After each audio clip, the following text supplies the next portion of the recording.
Seorang anggota polisi bernama Aibda Ahmad Karnain ditembak oleh rekan sesama polisi di Lampung Tengah.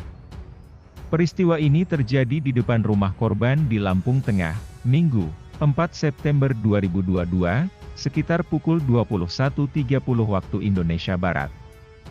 Pelaku penembak adalah rekan korban yang menjabat sebagai pejabat sementara, Kanit Provos Polsek W Pengubuan. Motif pelaku diduga karena sakit hati. Kepala Bidang Hubungan Masyarakat Polda Lampung, Komisaris Besar Zahwani Pandra Arsyad mengatakan, pelaku memiliki motif dendam pribadi kepada korban. Kapolres Lampung Tengah AKBP Dovie Fahlevi Sanjaya mengatakan, pelaku sakit hati karena sering diintimidasi dan aibnya dibuka ke publik. Dari keterangan pelaku, korban sudah menyinggung ranah keluarga dengan membeberkan informasi bahwa istrinya belum bayar arisan online. Pelaku melihat di grup WhatsApp, bahwa korban telah membeberkan informasi, bahwa istri pelaku belum membayar arisan online, kata Kapolres AKBP Dovie Fahlevi Sanjaya. Selamat siang, salam sejahtera bagi kita semua. Yang saya hormati, Pak Kapolres Lampung Tengah, kemudian juga hadir Pak Kabakop dan dari Satreskrim, dan saya hormati rekan-rekan para awak media. Pada hari ini, Senin 5 September 2022, kami, artinya Polda Lampung bersama Polres Lampung Tengah, dalam ini akan melaksanakan kegiatan konferensi pers terkait dengan adanya pengungkapan kasus pembunuhan terhadap seseorang, di mana ini adalah korban adalah sebagai anggota Polri, sebagaimana dipersangkakan dalam pasal 338 KUH Pidana. Jadi kejadian ini saya secara umum saya sampaikan bahwa membenarkan adanya peristiwa terjadi pembunuhan pada hari Minggu tanggal 4 September 2022 sekira pukul 21.30 di wilayah hukum Polres Lampung Tengah, yang mengakibatkan korban ini meninggal dunia. Dan tentunya saat ini korban tengah dilakukan proses untuk pemeriksaan baik visum et repertum dan untuk selanjutnya dalam rangka untuk pengungkapan kasus ini. Dan perlu saya jelaskan bahwa dalam pengungkapan kasus ini adalah penegasan langsung dari Bapak Kapolda Lampung, Irjen Pol Dr. Ahmad Wiyagus SK MMMSI, yang mana beliau menyampaikan bagaimana untuk segera mengungkap kasus ini, baik kasus pidananya yang telah dilakukan oleh tersangka dan juga dalam kasus untuk kode etik profesi di mana pelaku adalah oknum anggota kepolisian. Baik rekan-rekan sekalian, untuk mempermudah ataupun menjelaskan secara kronologi singkat, saya akan mempersilakan kepada Kapolres Lampung Tengah, AKBP Dovie, yang akan menjelaskan secara rinci ataupun secara terangnya suatu permasalahan. Jadi konferensi pers ini adalah untuk menjawab kepada publik. Sekali lagi saya berharap untuk informasi yang didapat ini adalah hasil dari konferensi pers. Jadi tidak ada informasi-informasi di luar kegiatan dari konferensi pers yang kami lakukan pada hari ini. Demikian, mungkin untuk waktu dan tempat kami persilakan untuk Bapak Kapolres Lampung Tengah, AKBP Dovie, untuk menyampaikan kronologi ini. Terima kasih.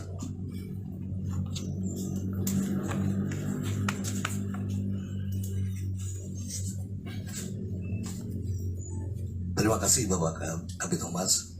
Mohon izin. Selamat siang rekan-rekan. Di sini kita akan menjelaskan kronologis pengungkapan dari kasus pembunuhan 338 KUHP. Di sini juga kita terapkan dari PP nomor 1 tahun 2003 dan Perpol nomor 7 tahun 2020. Artinya penegakan hukum ini kami akan lakukan dengan transparan, tegas, dan tanpa pandang bulu. Di sini respon cepat dari Polres Lampung Tengah terhadap informasi yang terjadi adanya penembakan pada pukul 21.15 pada hari Minggu tanggal 4 September 2022 dapat diungkap oleh personil Polres Lampung Tengah pada hari yang sama, malam itu juga pukul 23.45, dan pelaku tunggal yaitu rekan kerja, di mana motif daripada penembakan tersebut adalah rasa dengki, sakit hati si pelaku terhadap korbannya, di mana dalam masa dinas bersama-sama dari tahun 2018 pelaku merasa sering diintimidasi dan dibuka aibnya. Pengakuan dari pelaku seperti itu.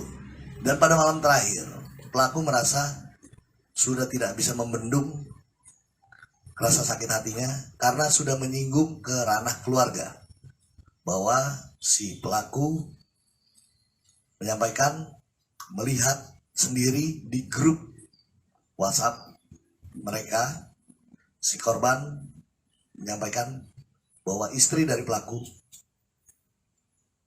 tidak atau belum membayar uang arisan online di grup mereka.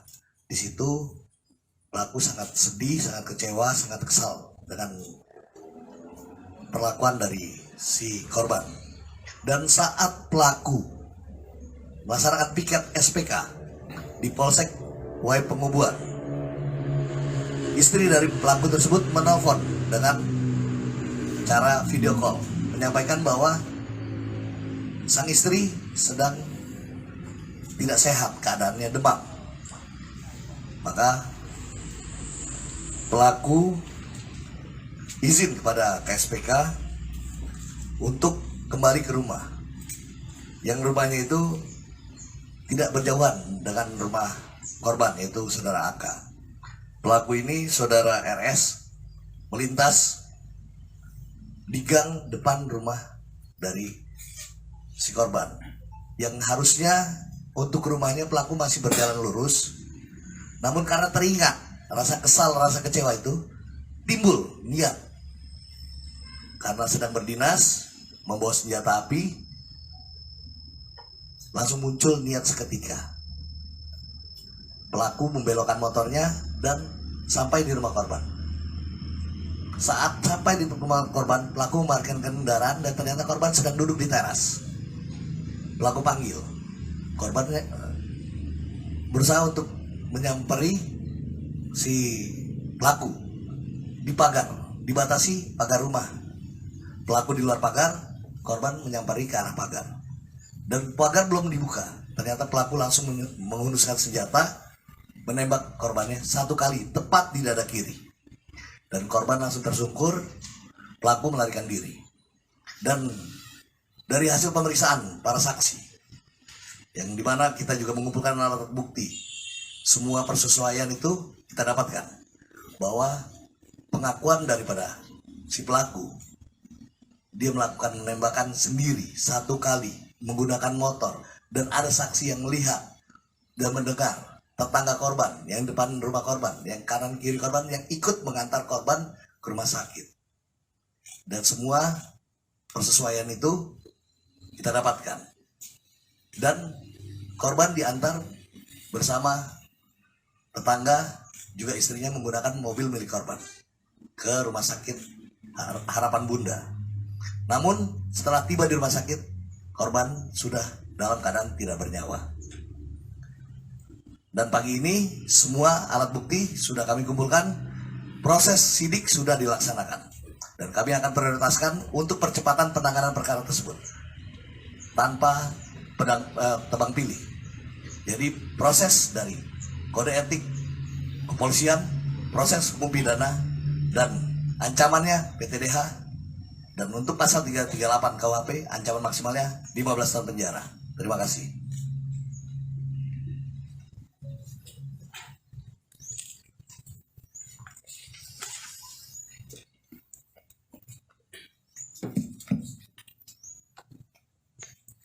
Ya, jadi demikian rekan-rekan, tadi sudah kami jelaskan bahwa korban ini adalah atas nama AK berusia sekitar 41 tahun dan pelaku adalah berinisial ataupun atas nama RS berusia 39.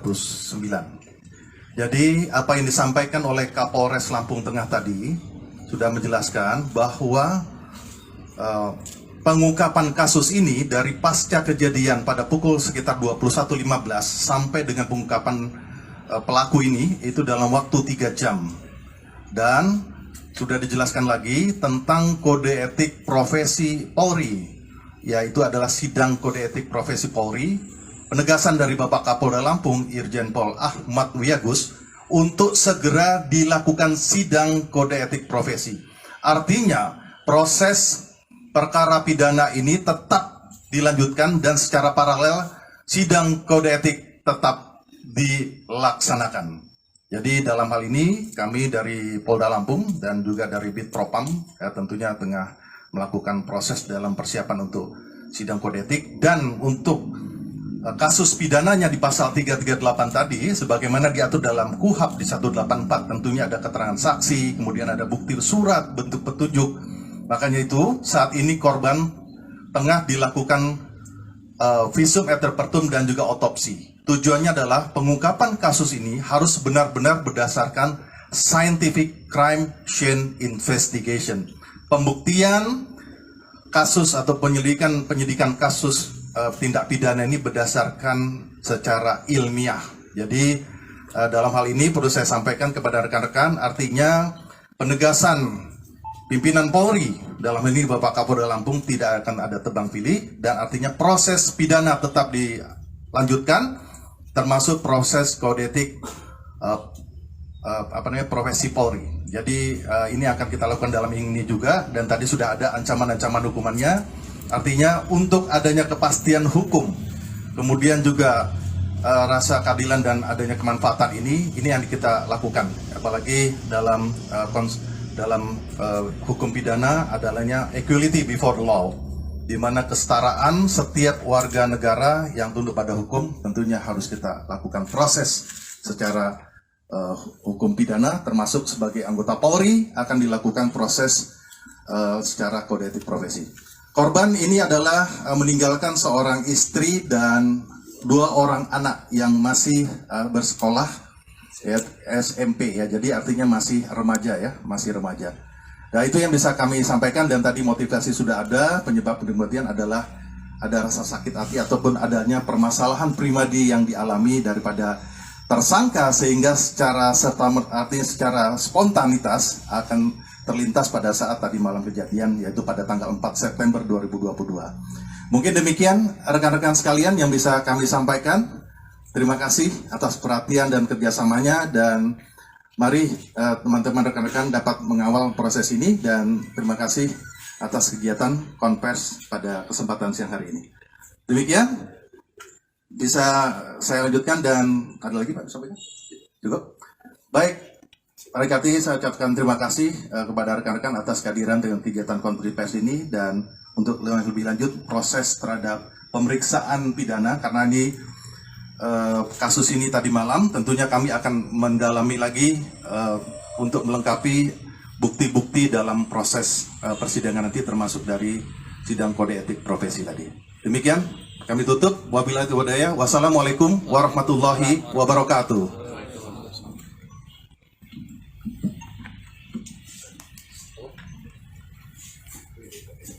BB. Terima kasih.